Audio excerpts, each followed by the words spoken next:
So we are here and we are doing this, the Golden Duck podcast, which has been on hold for quite some time. But now we have got the time, we've got the occasion, and we so wanted to do this because we are self-proclaimed cricket pundits, played at different gully levels, district levels, and hopefully we make sense out of this thing. Come on, Swams, we got Swams today. Swami is an avid cricket lover, has been following cricket for as long as I remember, and he remembers, I guess. And what a day we have had, Swami, today. I did not think something like this would happen 3 weeks back, where we were Neither and did where Fox we are Cricket. now. Neither did Fox Cricket. Neither did the Barmy Army, and neither did all the so-called cricket experts all across the country. I mean, ever since the New Zealand series, we were apparently washed out, and defeated mindset had crept into us. But what a story to tell, of redemption, led by captain who took charge with the cherry when he had to. He did.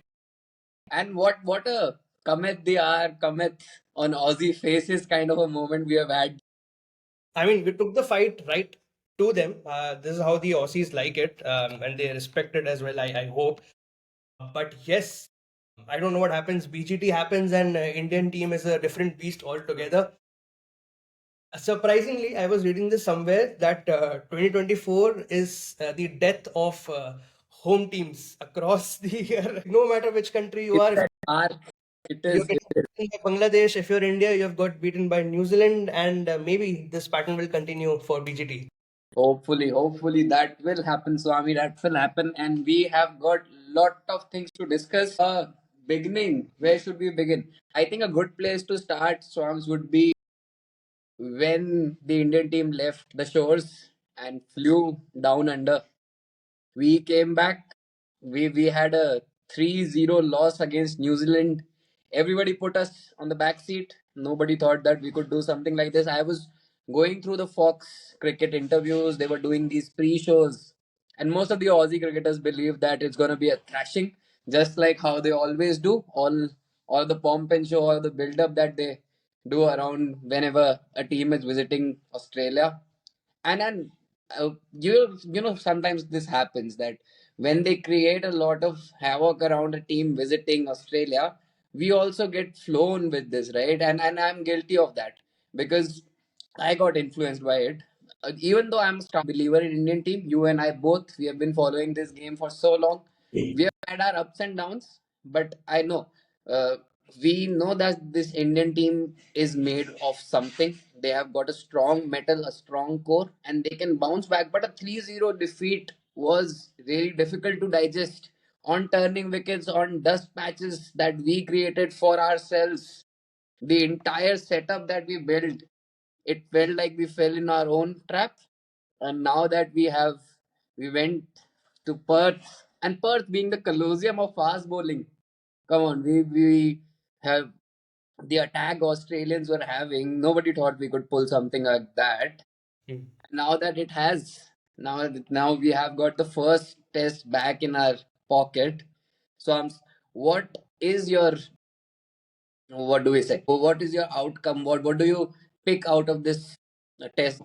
Well, there are many learnings. First of all, is never hear the media. The media will try to True, true, build true. something that never was. Secondly, never ever lose trust in Virat Kohli. Never ever doubt the We king. both are of it. I have been guilty of calling out that this guy should now retire. I think हो गया time. But he somehow turns up every time when you least expect him to.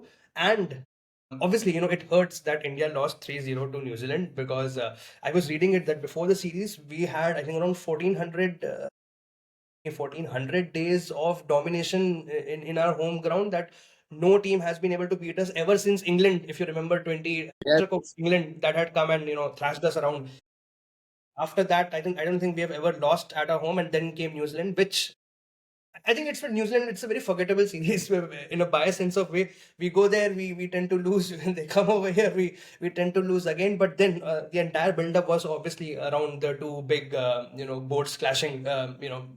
Boxing Day, New Year's, and so on and so forth. But yes, heart in heart, we were scared a bit, and ever since the first innings was being played, the shaky start, we didn't have Gill, you didn't have Rohit. Peak BGT from last year, same vibes.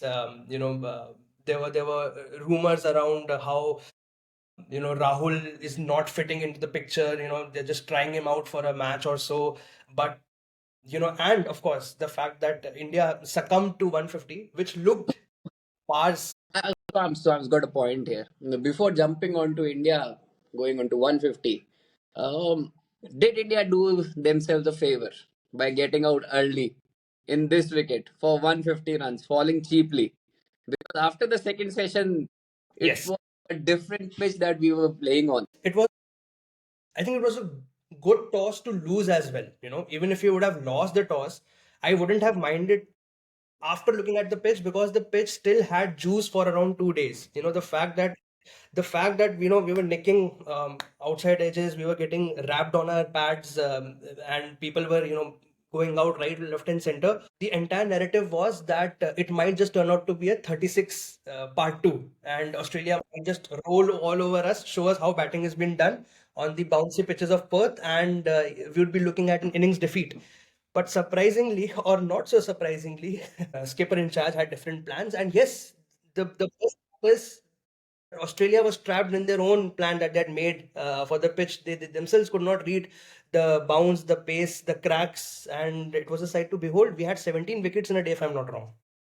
Okay, before we break down the test sums, a quick comment from my side, and I want your reaction to it. Hmm. Should Rohit Sharma now pull a Dhoni? Nice. Very nice. Very nice. And So, ironically, we are spoiled for choices. And in which test playing country would you think that the captain has no place in the playing 11? oh my God, this shows how India's bench strength has moved from places to places in past 10 years. Under Dhoni's captaincy, I believe we started building things up, but we were not quite there in the Sena countries. But now it has changed. You pick out, and this is not the first time India is doing it in, let's say, South Africa, England, or Australia. They have done it for last 5 years. They're doing it everywhere. They did it in the Oval, Hmm. they did it in the Lords, they did it in Wanderer as well. And Australia is not the first time. Last series, I remember the last test where Rishabh Pant pulled off that major historic victory. India was definitely playing their C side, not even B. We Correct. had to pick our net bowlers up and they were demolishing Australia. So I would definitely say that I'm really happy, but I'm not surprised. And I don't know why the Aussie aura and the Aussie commentators and everyone involved in the media thinks that it's going to be a difficult task. And they portrayed everything like that. And as I was saying, that I also flew with their emotion. I thought we don't have a chance. But now I feel Indian cricket is at a point where we don't have to be worried about the pitches anymore. You give us a spinning deck, yes, even though we lost, not going back into the spinning deck is something that we already are very skilled playing the balls there. You give us swinging conditions, we'll find a way out. You give us bounce, we'll find a way out. So Hmm. nothing really is scaring the Indian team anymore. Our bench strength is great. New players are coming in. But the only thing I feel what is lacking right now is that there is a certain, what would I say? I wouldn't say a lack of confidence, but this thing that with that people have built around that it's difficult to play in these Sena countries. I think with this test, that mindset has also shattered. I think now India has the upper hand, and most probably, I don't know, 3-0 or 4-0, but we should prevail. I'm not keeping the test championship in mind, but I really believe that we should prevail easily now in this test. So, Swams, good for this is nice for introductions. But let's break the test down one by one. Let's go into the squads. I have got the squads and let's go through the Indian squad for first. And again, would need a reaction, would need your point of view for the playing 11. So I've got the playing 11. We started with Yashasvi Jaiswal and KL Rahul for opening. DDP. First, KL Rahul played one test for India A against Australia A. I watched that test. I didn't think we had got much juice for KL Rahul. But then he comes in. and we lose him in the first innings cheaply. A very controversial decision to start with. I don't know what CA is doing, but yes. And Yashasvi Jaiswal. Two innings for Yashasvi Jaiswal and two innings for KL Rahul. My take is don't break something that is, try to fix something that is not broken. If the opening stand has worked out, we should not be changing it. I mean, see, come on, at the end of the day, the Rahul controversy is something that the both boards need to look into. I mean, these are the two biggest boards, and you cannot afford hotspot. Or was it not signed during the agreement? Is something that we need to relook I into. get it. It was so controversial. Why wouldn't I mean, you're looking into have camera got angles. You're looking at camera angles for a snick. How is that even working out? If it's a snick, a couple of seconds? He said, "I've got a fair thing on the hotspot and it's out." He didn't even consider going to the other side. So there was something, a point of contention for Team India there, but then I don't know what they did after that. But Yashasvi Jaiswal, want to come on Yashasvi Jaiswal Yashasvi Jaiswal innings from one. Bombay. I mean, see, coming from Bombay, we all know his story, what all he has done, and how he has managed to, break all the barriers and come across. But we have to give, some, cut some slack for the kid. It was his first time down under, and it was his first innings. And you're facing the likes of Stark, Hazelwood, Cummins on day one on a, bouncy, fiesty pitch of Waka. You have to give it to him. And Not Waka, you got it wrong. It's Optus. obvious, but Western Australian cricket, Western Australian cricket for you. But yes, the fact being is that the guy was not scared. The way he got out, he was trying to get a straight drive into picture. It's bad luck that he got caught off. I think it was third slip or gully, but yeah, somewhere around that. And the kid has fight in him, and he showed that in innings two. But yes, if Rahul would have stuck till around 50, 60, we would be crossing 200. No caps around that. But yes, I think the top two did well. Jaiswal, apparently we came to know that he was sitting with Abhishek Nair and trying to figure out what all Hmm. to change. So the stance got changed a bit. He was more relaxed while he was looking at the ball, and it was a pleasure to watch. I could see a young Yuvraj Singh, during his prime, and he used to this full flow of bat, correcting and knocking shots. That was great to watch. What I loved about Yashasvi Jaiswal is he's so confident on the back foot.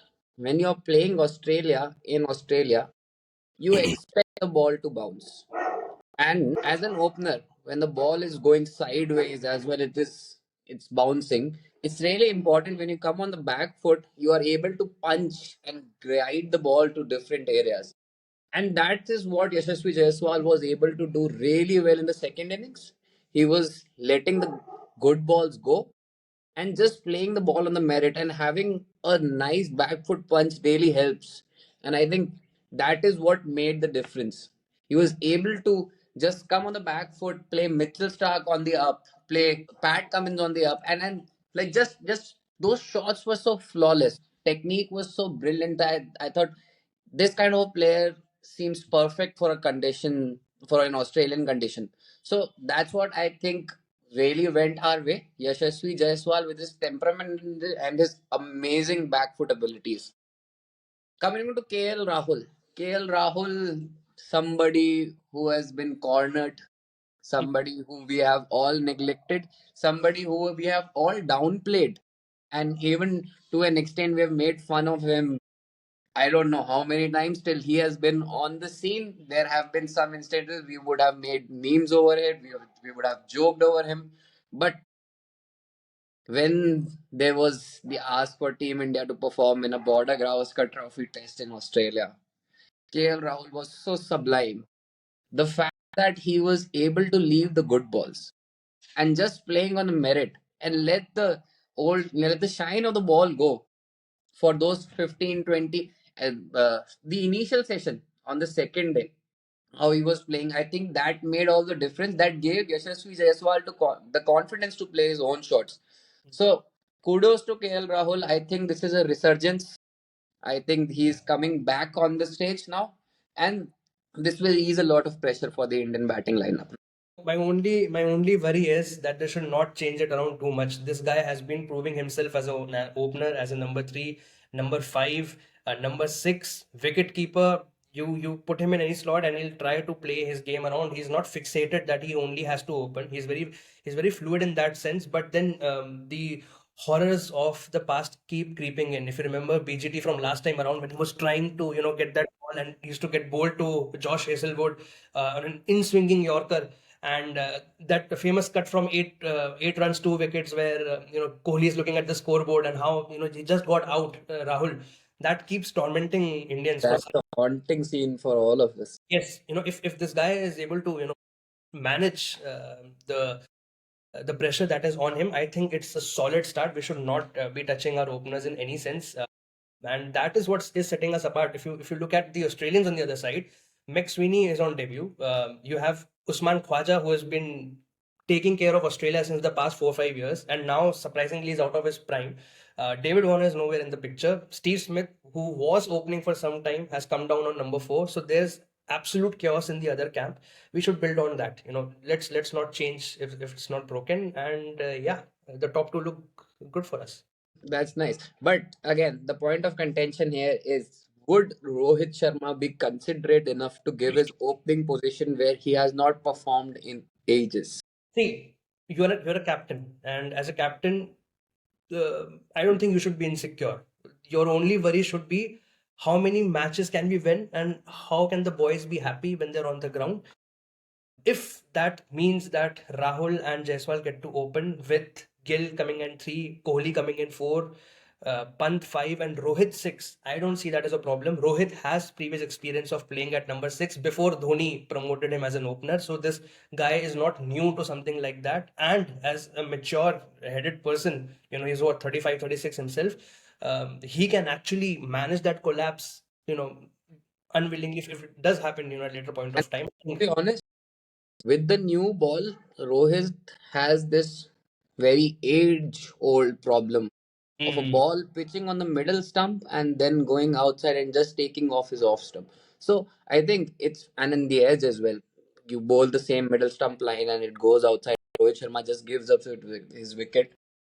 Now, I also particularly feel that if Rohit Sharma is batting at 6 and the ball is little old, and even though if everything is possible right now in this Border-Gavaskar Trophy, so I'm just considering the fact that if India collapses at some point, I hope soon, hope not, but by the time Rohit Sharma would come in, the ball would have lost its shine.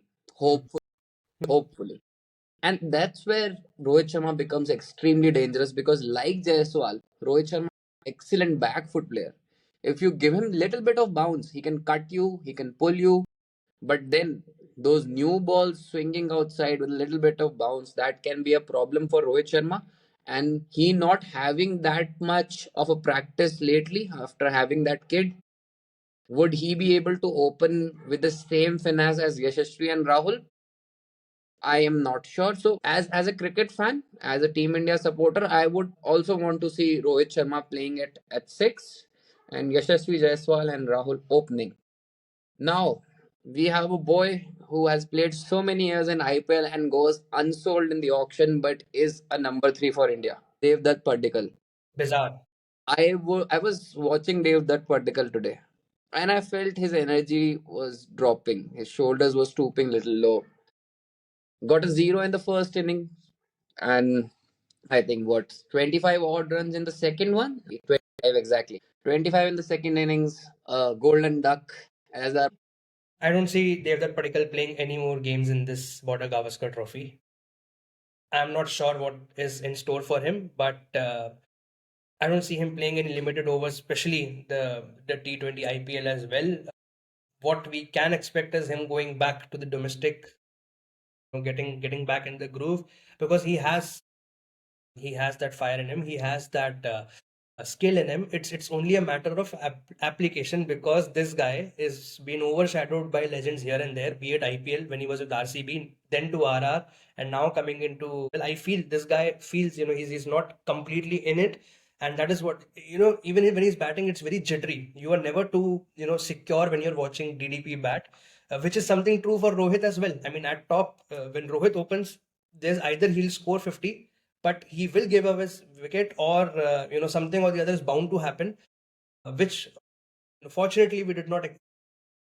experience with Rahul and Jaiswal opening in. But yes, we cannot have two jittery players one after the other coming in, especially when you're playing in in pitches like the Adelaide and Sydney, and maybe if I'm not wrong, the next game in Adelaide is a day-night match. So definitely, there's no chance for him.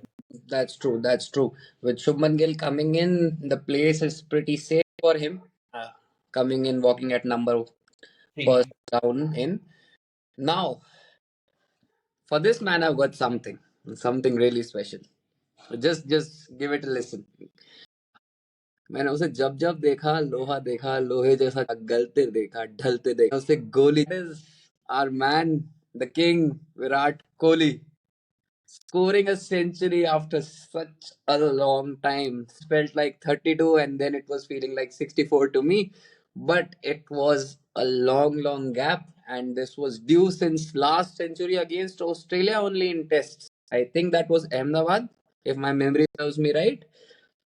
16 months later, Kohli goes to Perth, his favorite destination, scores a century in second innings against the like of Pat Cummins, Hazelwood, and Mitchell Marsh. What Shark as well. What a way to come back to form. Or is it too early to say that he's back in form? I think he's back in form. Epitome of that would be when he had just took strike. If you remember the on drive that he had played, on drive is one of the hardest shots, as Justin Bieber has mentioned. You have to be in perfect balance, you have to keep a check, and you have to tap it ever so lightly that it does not take edge and it rolls. And that on drive was a perfect replica of the one that he had done during the previous BGT as well. And yes, with that stroke, I knew that something magical is bound to happen. I had not mentioned it anyway. I didn't want to curse and jinx it as well. But the 100 was always on the cards for him, and I think yes, Virat is very much back, and we can expect some more fireworks in the next four matches coming from him. Not too sure what the next one will hold since a day night. I think his highest was 70 odd when he was run out by Rahane. It's Adelaide. Adelaide is Virat Kohli's favorite destination within Australia as well. 201 match in successive innings. That happened, I guess, in last to last Border-Gavaskar Trophy. So he really loved. That was day match. Now my only worry is that this time around it will be a day night match, and his highest is 77. I think when he was run out by Ajinkya Rahane. So I'm not see. I don't doubt his capabilities. No one should.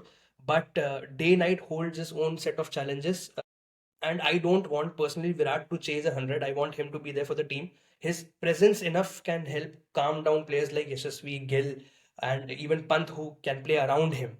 By the time Rohit joins him at number six. Like, exactly. Coming on to this point that playing around him. I have this really nice point that I was thinking that why Kohli was not being the Kohli that we know. So this innings by Yashasvi Jaiswal and KL Rahul, this opening start, this I feel personally I've been watching a lot of Indian cricket and this kind of an innings has come out of a very long time where Hmm. openers have fired up and they have provided a nice base for Kohli to come and just dig in.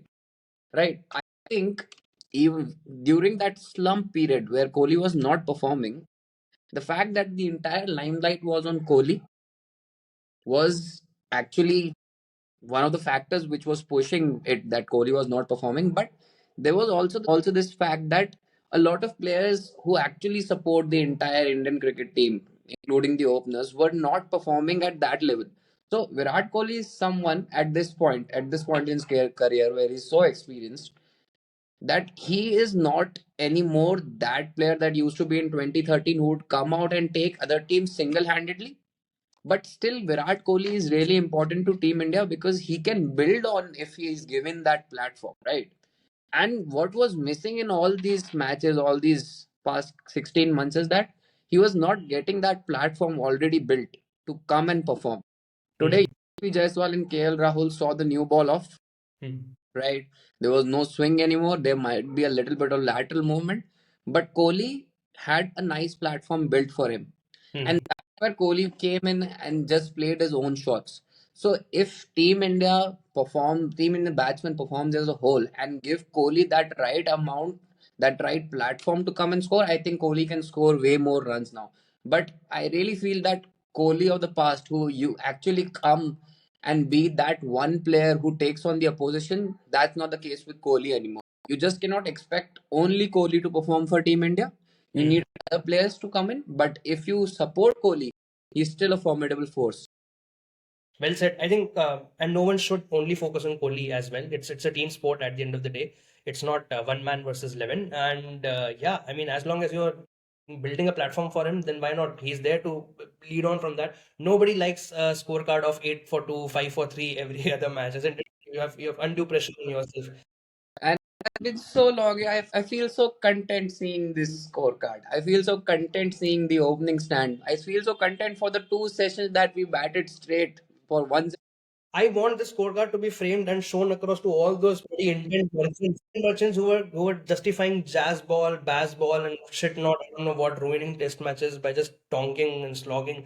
This is intent. You leave balls, you The balls intelligent man, merit. I'm really afraid though. I mean, intent.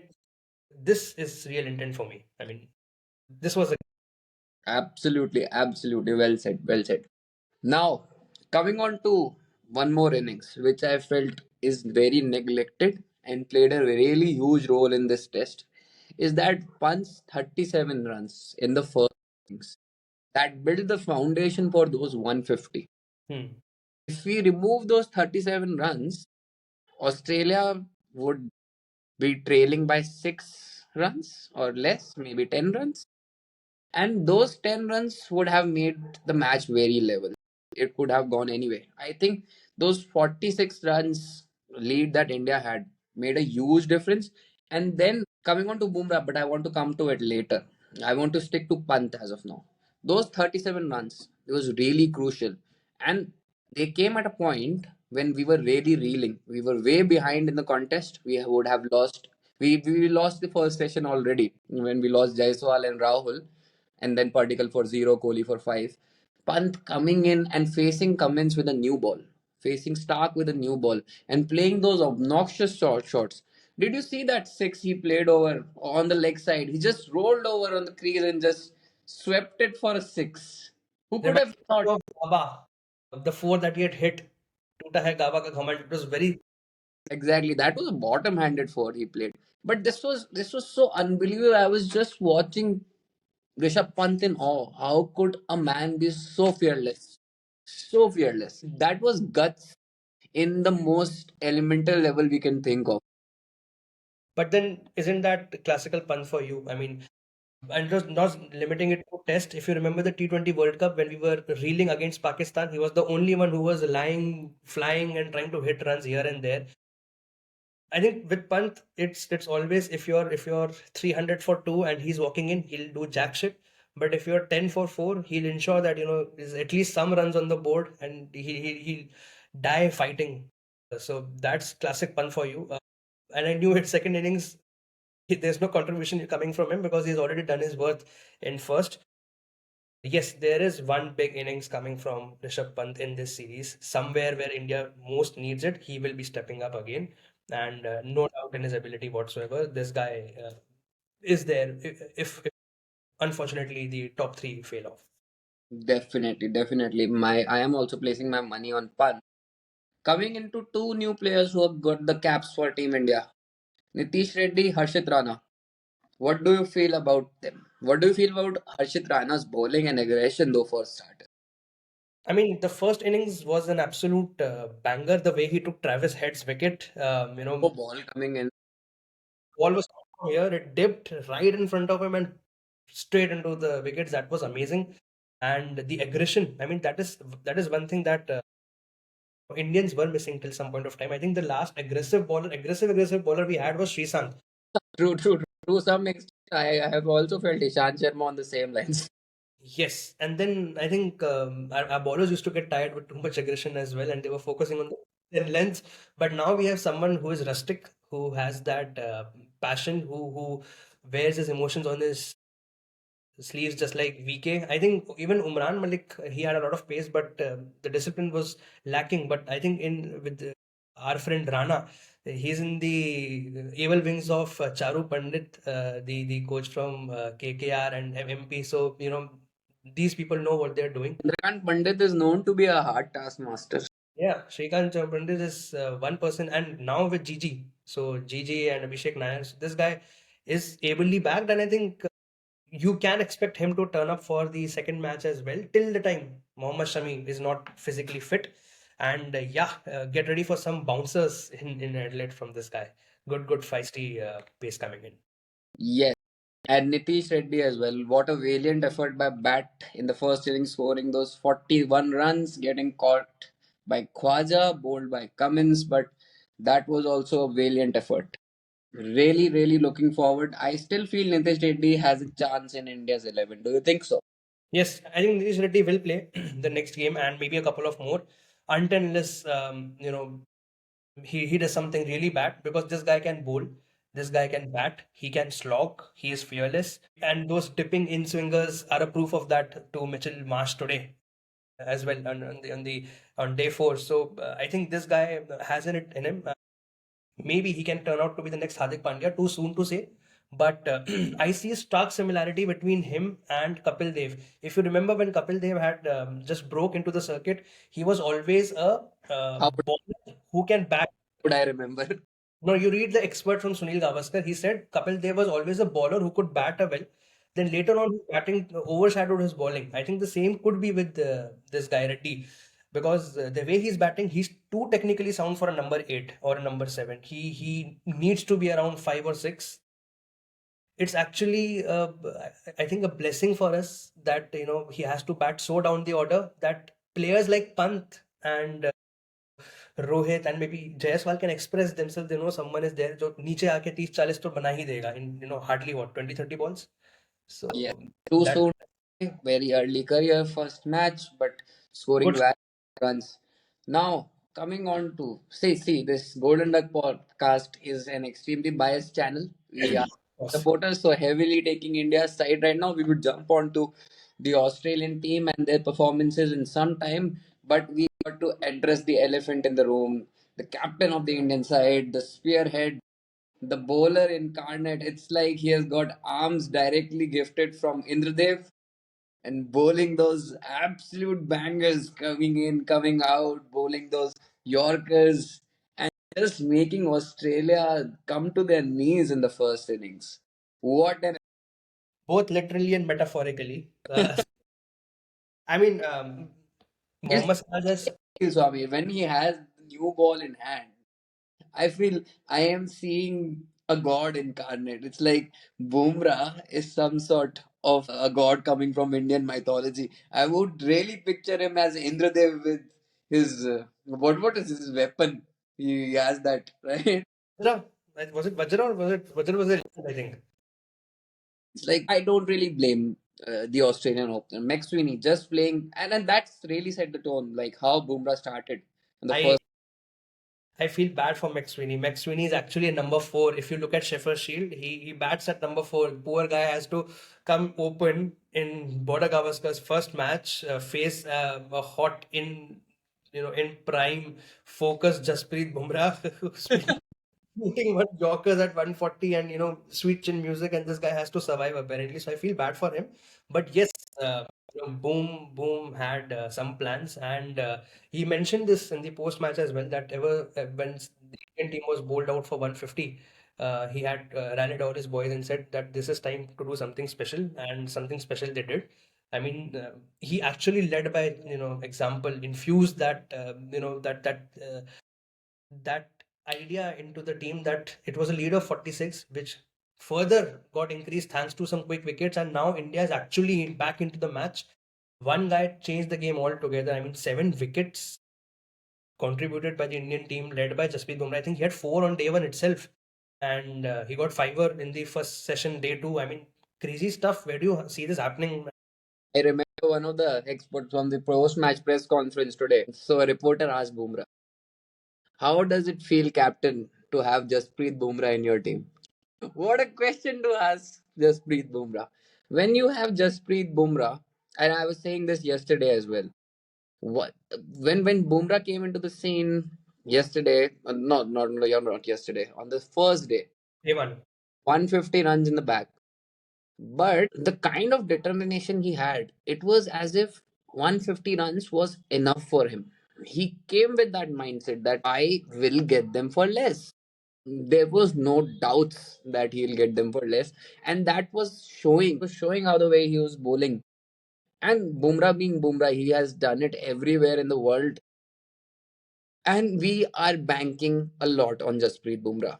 But there is one more silver lining for Team India is Mohammad Shami might be flying in and just might play the red ball test.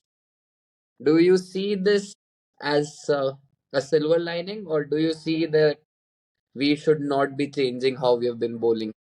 Actually, I think too many complications might just ruin the entire scheme of things. We've seen this in the past as well with the day-night tests. We tend to make a lot of changes in the past, and see again. I have a feeling that if we do end up making a lot of changes, we might just welcome Australia back into the series, and I don't want that personally. Let's not change what is not broken. Let's Shami a couple of days to relax, rest, and acclimatize to the conditions, and probably bring him in the third test. If I'm not wrong, it's in I think MCG. If I'm not wrong, where is the third test? But yeah, Third, but yeah, I maybe hope I maybe might have got it wrong. we can Yeah, then. let me check. Third test is in India versus Australia. Where can I find it? India's tour of Australia. MCG. Where is it? First is in, it says Perth. Saturday next we have. No, no, no. Have is in Adelaide, third is in Brisbane, fourth is in Melbourne, It's in fifth Gaba. Sydney. We don't have any match in. Fifth is Gaba, in. Gaba is third, second is Adelaide, third is Gaba, fourth is Melbourne, fifth is Sydney. Right, makes sense. Okay. Fourth is Melbourne. I personally feel. Okay, now coming on to Australia, Swams. Australia is battered. Australia has been beat in their own home. Just cannot deny the fact that Australia is a champion team. Just cannot deny the fact that Australia has got some amazing match winners. And also, Australia, of course, has this ability to bite back. Hmm. Won one match, but we just cannot forget that this is still the same team that can crush India in a World Cup final. So that team still has those bits in them. They have the courage to come back, and they have the skills as well to come back with all the stealth and all of the armory they have. So, what do you think? Have you ruled out Australia already, or do you feel there is a lot of cricket still left to be played in the series? I feel only a fool would rule out Australia in Australia. That too, when their Australians are known to have that fighting mentality.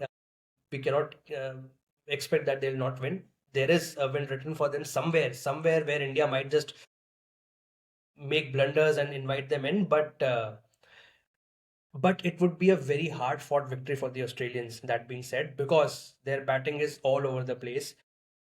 I was reading on the Sydney's article where they're looking at Cameron Bancroft and Matt Ranshaw to open in the next few games, and they're not trusting McSweeney enough. Imagine if two innings. I that he just came in from county, not county cricket, from first class cricket onto the scene. It's like ripping off somebody's confidence very early. Even if you just get him, you might just be ruining a career, which is so full of hope. Isn't that what happened to Matthew Hayden as well? Matthew Hayden came in. He was thrown in at number 6 when he had Mhm. made his debut, and he could not do anything. Poor chap. He had to wait 5 more years again to get back into the Australian. Look, ended up being one of the best batsmen Australia ever produced. 31 centuries. Where has Matt Haddon gone? From strength to strength only. So yes, Nathan McSweeney, I am not blaming a lot for this loss. But I really want to consider Australian batting lineup here. Hmm. Starting up with Usman Khwaja. Could he have done better in both of the innings? He He sh- had the chance today as well, and he had the chance in the first inning as well. In fact, what I think, Manan, he should have actually taken guard when Bumrah was, bowling as the senior opening partner. We echo the same thoughts, Soms. Yes, he shouldn't have let that poor chap take guard. I mean, it was Uzi's strike to take, and I'm surprised that he didn't. All you could see was three wickets falling in front of him, right from Nathan McSweeney to his skipper to no run. Is Manas Labuschagne losing his mojo? Is the Manas, Manas Labuschagne we saw in Lords against Jofra Archer I mean not that the Manas Labuschagne we are seeing in Australia? Manas Labuschagne has shown an improvement of 175% in his strike rate from a 2 by 3 to a 3 by 4. So good on you, Manas. Two ball, 42 runs in the first innings. Oh my god, this might have been the biggest, slowest inning anybody has played since Rahul Dravid raised his bat for his first single. I really wished when Manas had gone out the second innings, someone should have gone to his ear and said, "No bat." But yes, A 2 run, 42 ball inning with a strike rate of amazing 3.85. amazing. That's superior for test standards as well. And that too under his own son. It's not that, dust bowl in Chepauk and trying to, battle it out on a minefield. That is your bloody home. I mean, what are you doing? If you can't bat it down three, make Yes, way. and the problems are not ending there for Australia because their main batter, the backbone of the team, Stephen Smith, is not performing. Couple of things from Stephen Smith I would like to point out here. Hmm. Stephen Smith in the first innings got LBW by Bumrah, faced one ball. Right. Hmm. Stephen Smith was going way too across like he always does, which is his way of batting. But in the second innings, particularly, I saw a different Steve Smith. Yeah. I saw Stephen Smith we have not seen before. Earlier, Steve Smith was very hell bent on not changing the way he used to play. But the likes of Bumrah and Siraj's skill made Stephen Smith let go of his own initial movement. How big of a deal it is? Because from opponent team viewer perspective, I've always seen Stephen Smith go across to the off stump and then playing those beautiful shots that he does. But resisting that urge to not go into that trigger movement and start playing Bumrah and Siraj on the merit. I think he scored only 17 runs in the second innings, but those 17 runs were full of intent and grit and determination. I personally feel Steven Smith should get back to what he was doing earlier. The 17 runs that did come was with a lot of fighting, and what I feel is for batsmen naturally, if you man, you have been a batsman yourself. If for example, if you've been playing for 9, 10 years and you're used to a particular trigger movement, you go across, lift your bat, and then you look at the ball. And if someone is holding you back from not doing that, you will never play your shots naturally. It is always you're playing in someone else's skin. So why imitate something that you're not used to? It's best if Steven Smith can get back to his usual stuff, get his confidence back, his mojo back, which looks a bit tough because he's been on a drought. If I'm not wrong, I think there have been 3 series where he has not scored any substantial runs. He's been all across the place, opening 1 down, 2 down, 3 down. I don't know what this guy is doing, but Steven Smith really needs to figure his stuff out, and he is pivotal as a number four. He is pivotal, and if Steven Smith does not perform, Australia will not perform. You cannot expect Usman Khwaja or Manas Labuschagne to turn up every game. These are big moments. These are big players, and I mean, we are all looking forward to a Steve Smith Virat Kohli showdown, isn't it?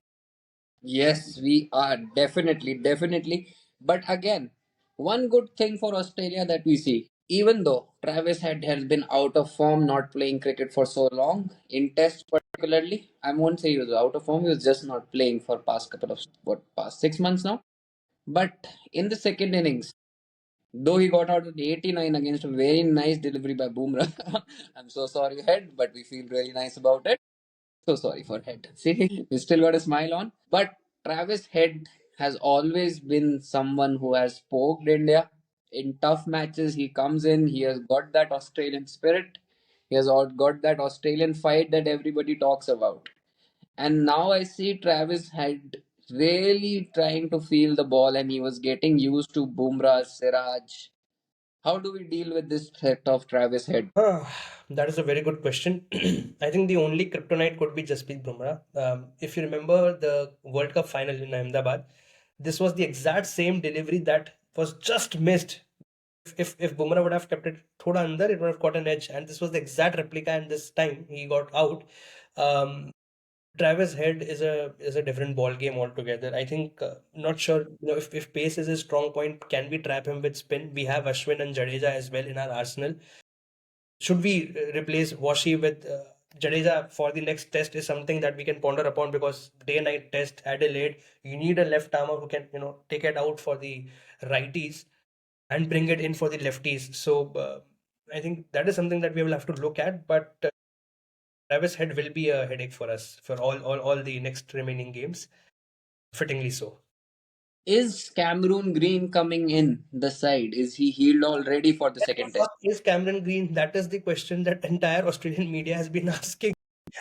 Pat Cummins right from the selection, because I mean, you have Mitchell Marsh with you, but he's not the same pedigree as Cam Green. 6'7", balls at 140, bats at 7, tongs ballers right, left, and center. Mitchell Good. Marsh He's is got those long levers, can hit it anywhere he wants to, and hits it pretty long.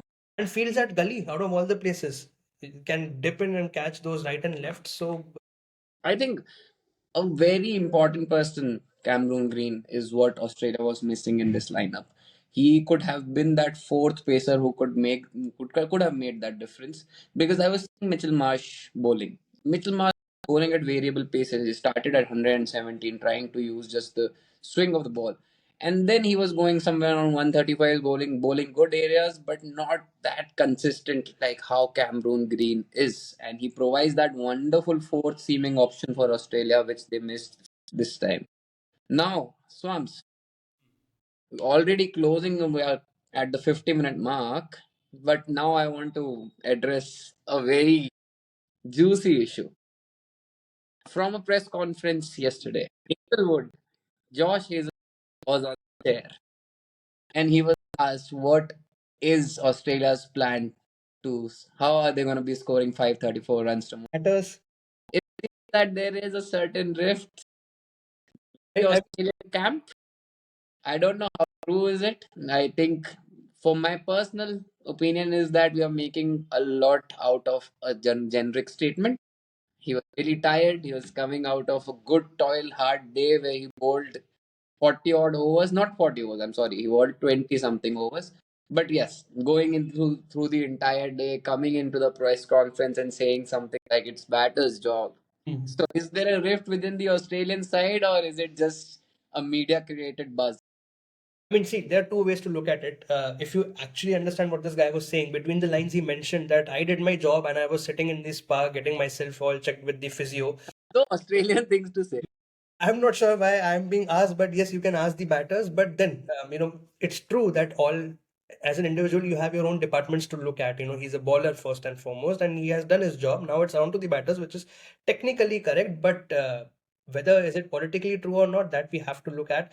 If you're representing your country in a press conference, you're on national duty. There is a sense of, I think, there's a sense of way how you can come across and be politically correct, even though if you don't want to, you shouldn't be dwelling your dressing room secrets out in the open. And I think Hazelwood missed a trick. Maybe the frustration of bowling so long, and Jaiswal would have added on to it. But I don't see that there's a rift of sorts. Australians are war dogs. These people know how to brush up themselves from every time they fall down, and I think this is something that the media is creating for the TRPs. Not that they need it, but I don't see a.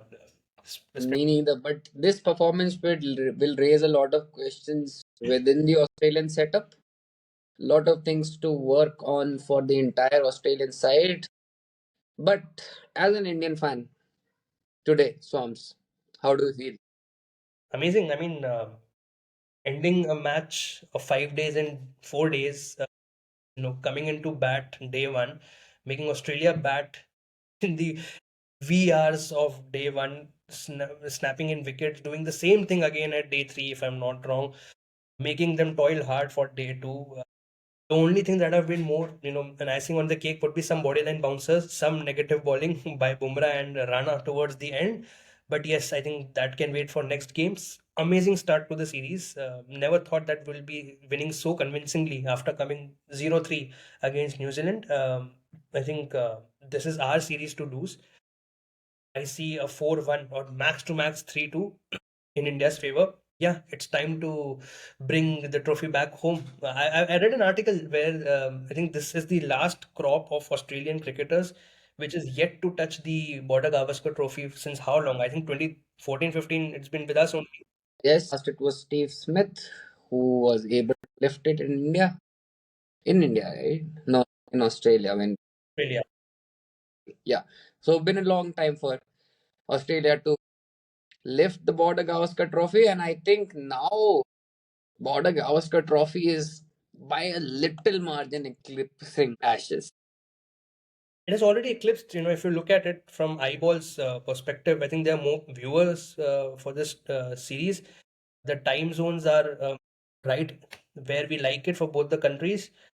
Two big nations colliding, and the funny thing is that it's the same two countries that keep on meeting in regular finals and regular, big games, be it WTC, then you have World Cup final, semi-final, quarterfinals, and then again you keep meeting them for those, these bilaterals. So I think, and the quality of cricket as well. You compare England, you compare India, you compare Australia. There's a stark difference of how the talent has been produced, and I think India takes the cake. Yeah, India in Australia is a delight to watch. The clear skies, the nice cameras in those and pitch. India is a different beast. India plays different kind of cricket there. But Swami, a quick point that I want to make from the viewer perspective of just how we were watching it.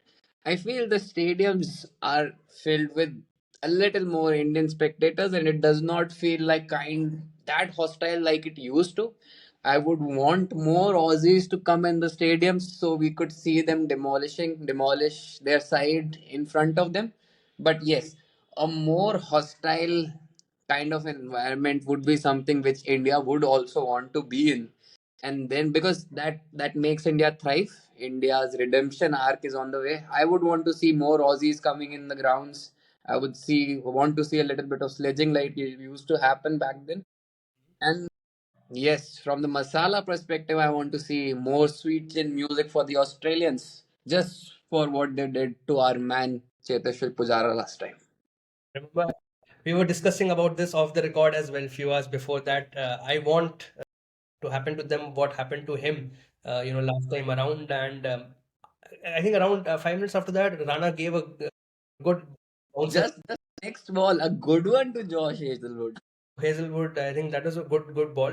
But yes, what I feel is not just the crowd that has become more friendly. I feel even the players have lost that Australian attitude. Remember, during our father's time, we've been told Manan, that Australians used to take it like a fight. Every match was a war for them. And now Rana had bowled a bouncer, and Travis had goes up to him and says, "Nice ball." I mean, where is the Australian attitude, brother? Get on. Would you expect the likes of Brett Lee saying nice ball? Paul, I mean, I remember there was an article where there was an interview where Binga had mentioned that Sachin had, he had tried to pick up the ball and hand it over to Bretley, and Bretley said, "Don't touch the fucking ball." That was the comment that the Australians had, and now I there's know the smiles, entire giggles. Aussie team is losing their mojo. Come on, Aussies, we want to see Aussies. Or is it the IPL auction that was there at the same time? Money, money, money, money, money. Who is saying? I'm not saying that. You're saying that. It's just to please the Indian board, high and mighty. All right, Swams, I think we have covered most of the aspects. We have covered the match. We have got everything right, I believe, and we are ready for the upcoming four tests. This was a nice conversation to have, Swams. Good thing. I am in Delhi. आपको मैंने बता ही दिया है. Sure. I think we can cover the squads, the in and outs, any interviews that has happened before the match, any build up, and what we can expect. Maybe if we can discuss the pitch, that would be great once the Yeah, has been it's released. something. Yeah, pitch is something we must. We can do that. Yeah. So we can definitely try all of that. And this being a day-night match, we can look at how Kukubara is turning out to be this time around. Yes, and with that, there is one thing. Since this is a Golden Duck podcast, for every match we'll feature some ducks that we have had. Hmm. So let's come on to the ducks we have had. Simply too many ducks for this game, but Yashasvi Jaiswal went for a 0 for 8 balls in the first innings. So that was the first duck we had, but still not a golden duck. So Yashasvi was safe there. Devdutt Patikal, again a 0. hmm. But ball faced 23, again not a golden duck. So we are safe there. Siraj couldn't face a ball. He was not out. So no golden ducks there. Steve Coming, Smith, Steve Smith, the only golden duck of the match is it Steve Smith? Steve Is it Steve Smith. Smith? Is the headliner for this show. Our first episode of Golden Duck podcast, and Steve Smith gets the crown. So big clap for Steve Smith. Sometimes life's fair, sometimes hard, just like the sandpaper. You've got to live with it. With that note, good one. We'll close it out now, Swami. Cheers. Chalo, see you guys. Like, share, subscribe करना है हमें.